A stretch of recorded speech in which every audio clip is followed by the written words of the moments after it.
Hi, നമസ്കാരം. ഇന്നത്തെ topic എന്ന് പറയുന്നത് എല്ലാവർക്കും അറിയേണ്ട ഒരു കാര്യമാണ്. പോലീസ് നിങ്ങളെ അറസ്റ്റ് ചെയ്താൽ നിങ്ങൾക്കുള്ള പ്രധാന അവകാശങ്ങൾ എന്തൊക്കെയാണെന്ന് നിങ്ങൾക്കറിയാമോ?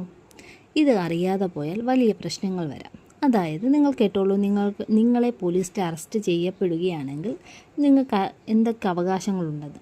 അതായത് അറസ്റ്റ് ചെയ്യാനുള്ള കാരണം, പോലീസ് നിങ്ങളെ അറസ്റ്റ് ചെയ്താൽ എന്തുകൊണ്ടാണ് അറസ്റ്റ് ചെയ്യുന്നതെന്ന് വ്യക്തമായി പറയേണ്ടതാണ്.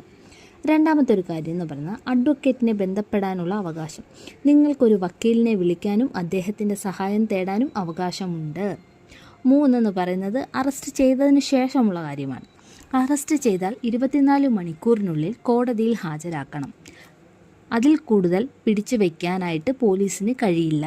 അങ്ങനെ അവർ പോലീസ് സ്റ്റേഷനിൽ പിടിച്ചു വയ്ക്കുകയാണെങ്കിൽ അത് നിയമവിരുദ്ധമാണ്. അടുത്തത് എന്ന് പറയുന്നത് കുടുംബത്തെ അറിയിക്കാനുള്ള അവകാശമാണ്.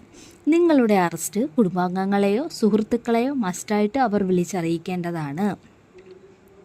സ്ത്രീകൾക്കുള്ള ഒരു പ്രത്യേക അവകാശമാണ് അടുത്തതെന്ന് പറയുന്നത്. സ്ത്രീകളെ രാത്രി അറസ്റ്റ് ചെയ്യാൻ സാധിക്കില്ല. പക്ഷേ അത് കട്ട് ആൻഡ് ഡൗൺ ആയിട്ട് അങ്ങനെ പറയാൻ കഴിയില്ല. എന്തെന്ന് പറഞ്ഞാൽ ചില പ്രത്യേക സാഹചര്യങ്ങൾ ഒഴികെ, അത് ഒരു മസ്റ്റായിട്ടുള്ള കാര്യങ്ങളാണ്. ചില സാഹചര്യങ്ങൾ ഒഴികെ സ്ത്രീകളെ അറസ്റ്റ് ചെയ്യുമ്പോൾ വുമൺ പോലീസ് കൂടെ ഉണ്ടായിരിക്കണം. അതും മസ്റ്റായിട്ടുള്ളൊരു കാര്യമാണ്.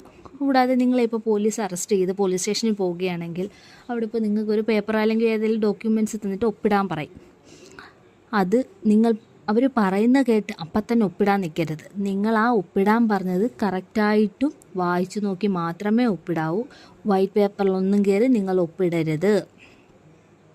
വായിച്ചു നോക്കി ശരിയെന്ന് തോന്നുന്നത് മാത്രമേ ഒപ്പിടാവൂ. ഇത്തരം നിയമാവകാശങ്ങൾ എല്ലാവർക്കും അറിയേണ്ടതാണ്. ഈ വീഡിയോ ഷെയർ ചെയ്ത് മറ്റുള്ളവരെ നിങ്ങൾ അറിയിക്കണം. എനിക്ക് ടൈം കിട്ടാത്തത് കൊണ്ടാണ് ഇങ്ങനെ പറഞ്ഞു മാത്രം പോകുന്നത്. ടൈപ്പ് ചെയ്യാനുള്ള സമയമൊന്നുമില്ല. അതുകൊണ്ട് എല്ലാവരും സഹകരിക്കണം. ഇപ്പോൾ പറയുന്ന കാര്യങ്ങൾ ബേസിക്കായിട്ടുള്ള കാര്യം മാത്രമാണ്. ഓരോ കേസിനെയും ഡിപ്പെൻഡ് ചെയ്തിരിക്കും ഈ അവകാശങ്ങൾ. Okay, anyway thank you.